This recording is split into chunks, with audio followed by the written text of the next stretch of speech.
আসসালামু আলাইকুম বন্ধুরা, আশা করি সকলে অনেক ভালো আছেন। নতুন একটি ভিডিও চলে আসলাম আপনাদের সামনে। তো গাইজ, আজকে আপনাদের যে ইরোটা দেখাতে যাচ্ছি, যে ডিপ্লিকেট ভার্সন ইরর, তো এটা কিভাবে আপনারা সলভ করবেন। তো এটা কিন্তু আপনাদের ওয়ার্ডপ্রেস কোর ফাইলের ফাংশন ডট পিএইচপির ফাইলের সাথে আপনাদের এলিমেন্টরের কনফ্লিগের কারণে হয়। তো এটা আপনাদের ওয়েবসাইটের হোম পেজে কিংবা ড্যাশবোর্ডের ভিতরে কিন্তু শো করে উপরের দিকে, টপ বারের দিকে।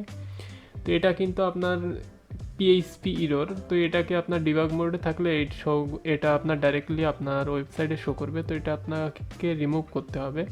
তো এই ডিবাগিং মোডটাকে আপনারা যদি অফ করে দেন, তাহলেই কিন্তু আপনাদের প্রবলেমটি মোটামুটি সলভ হয়ে যাবে। ওকে, তো এটার জন্য আপনাদের যেতে হবে আপনাদের ফাইল ম্যানেজারে। আমার কাছে হোস্টিংয়ের অ্যাক্সেস নেই, এটা আমার ক্লায়েন্টের ওয়েবসাইট যেহেতু।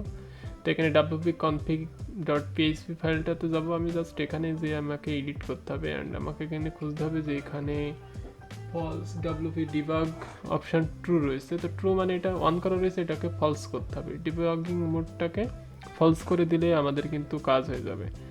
তো আমি এখান থেকে ফলস APLSE ফলস বানানটাও ঠিক করে দিতে হবে, আর যাই হোক। ওকে, তো এখন আমি এখানে ট্রুর জায়গায় আমি ফলস করে দিব। তারপরে এই প্রবলেমটি চেক করার চেষ্টা করবো এটা আসলে কাজ করে কিনা।